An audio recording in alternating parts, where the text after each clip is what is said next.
আজকে আপনাদের সঙ্গে শেয়ার করতে যাচ্ছি দারুণ মজার একটা চিকেনের রেসিপি।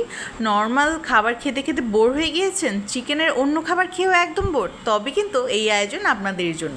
শেয়ার করব মজাদার চিকেন ঝুরার রেসিপি। চলুন তবে শুরু করা যায়।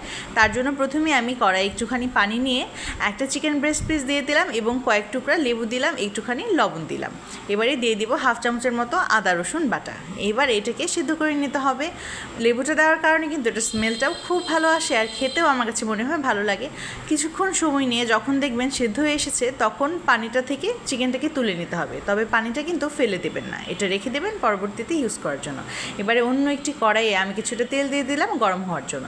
তেলটা গরম হতে হতে এইদিকে আমি চিকেনগুলোকে খুব ভালোভাবে ঝুরি করে নিচ্ছি। আমি দুইটি কাঁটা চামচের সাহায্যে এটাকে করে নিচ্ছি যেন খুব সুবিধা হয়। আপনারাও কিন্তু কাঁটা চামচের সাহায্যে ট্রাই করে দেখতে পারেন, এতে খুবই ইজি হয় এবং খুবই জলদি হয়। এবারে গরম করে রাখা তেলের মধ্যে দিয়ে দিলাম 1 কাপ পরিমাণ পেঁয়াজ কুচি।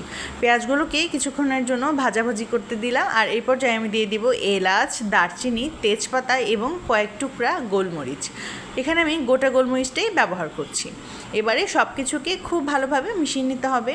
কিছুক্ষণ সময় ধরে ভালোভাবে পেঁয়াজের সঙ্গে এই গোটা মশলাগুলোকে ভেজে নেওয়ার পর যখন দেখবেন মোটামুটি করে গোল্ডেন ব্রাউন কালার হয়ে এসেছে তখন কিন্তু আমরা চলে যাব পরের পর্যায়ে।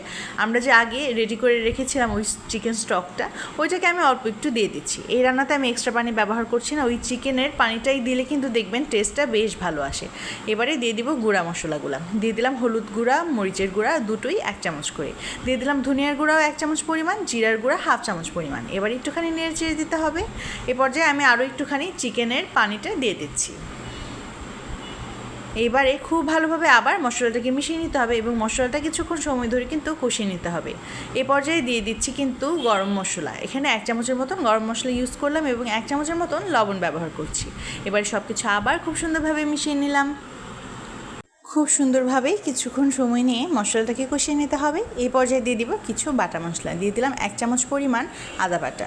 এবারে দিয়ে দিচ্ছি রসুন বাটাও 1 চামচ পরিমাণ।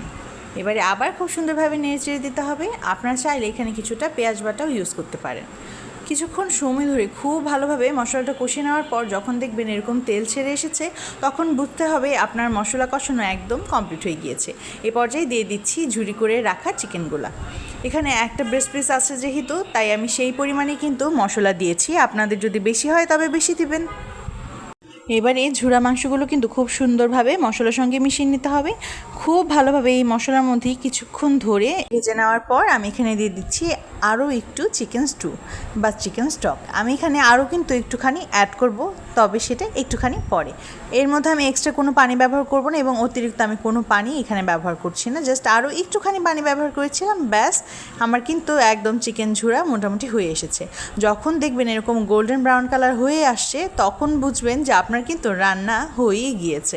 এত মজার একটা খাবার, বিশ্বাস করেন একবার না খেলে মিস হয়ে যাবে। তৈরি হয়ে গেল কিন্তু দারুণ মজার চিকেন ঝুরা। দেখতেই পাচ্ছেন দেখতে কত লোভনীয় এবং সুন্দর। আমার তো ভীষণ ভালো লেগেছে। এটা বানানোর পর আমি শুধু এটা দিয়েই ভাত খেয়েছি, আর পরোটার সঙ্গে ওইটা খেতে বেশ লাগে।